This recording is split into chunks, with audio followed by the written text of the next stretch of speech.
விக்ரம் மிஸ்ரி இருக்காங்கல்ல, நம்மளோட foreign secretary ஒரு விஷயத்த சொல்றாங்க. அங்க வந்து தீவிரவாத கேம்பே கிடையாது.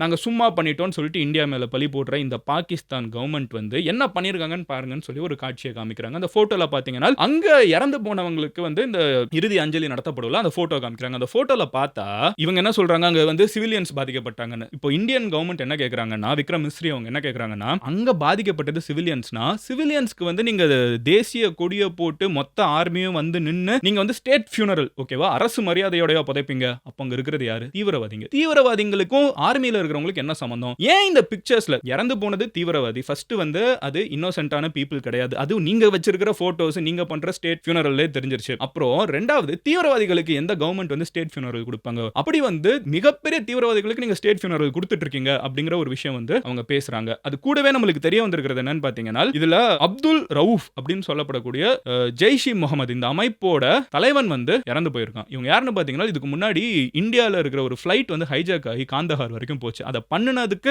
பின்னாடி இருக்கக்கூடிய ஒரு முக்கியமான புள்ளி இவனா இருந்திருக்கான். அவன் இப்போ தகர்க்கப்பட்டிருக்கான். அங்க இறந்தது வந்து கிட்டத்தட்ட 100 பேருக்கு மேல தீவிரவாதிகள் இறந்து போயிருப்பாங்க. 1, 2 பேர் கிடையாது. 100 பேருக்கு மேல இறந்து போயிருப்பாங்கன்னு சொல்லிட்டு ராஜ்நாத் சிங் நம்மளோட டிஃபென்ஸ் மினிஸ்டர் வந்து இன்னைக்கு ஆல் பார்ட்டி மீட்டிங்ல சொல்லியிருக்காங்க. அது கூடவே நாங்க இந்தியா வந்து ரொம்ப தெளிவா இத வந்து சொல்றது யாருன்னு பார்த்தீங்கன்னா, இன்னைக்கு பிரஸ் கான்ஃபரன்ஸ்ல colonel Sofiya Qureshi, wing commander Vyomika Singh and foreign secretary Vikram Misri. India வந்து ஃபர்ஸ்ட் டைம் அடிச்சதே ரொம்ப தெளிவா கால்குலேட் பண்ணி தீவிரவாத இடங்கள மட்டும் தான் அடிச்சோம். நாங்க பொதுமக்கள் இருக்கிற இடத்துலயோ இல்ல ஆர்மியோட இடங்களையோ நாங்க அடிக்கல. எங்களுக்கு எஸ்கலேட் பண்றதுக்கு இத பெருசாக்குறதுக்கு எங்களுக்கு இஷ்டம் கிடையாது. எங்களுக்கு ஒரு போர்ல இன்ட்ரெஸ்ட் கிடையாது. ஆனால் பாகிஸ்தான் எங்க கிட்ட ஏதாவது ட்ரை பண்ணாங்கன்னா பதிலடி குடுக்கிறதுக்கு நாங்க 100% ரெடியா இருக்கோம். பதிலடி குடுக்க காத்துட்டு இருக்கோம் அப்படிங்கிற ஒரு இத சொன்னாங்க.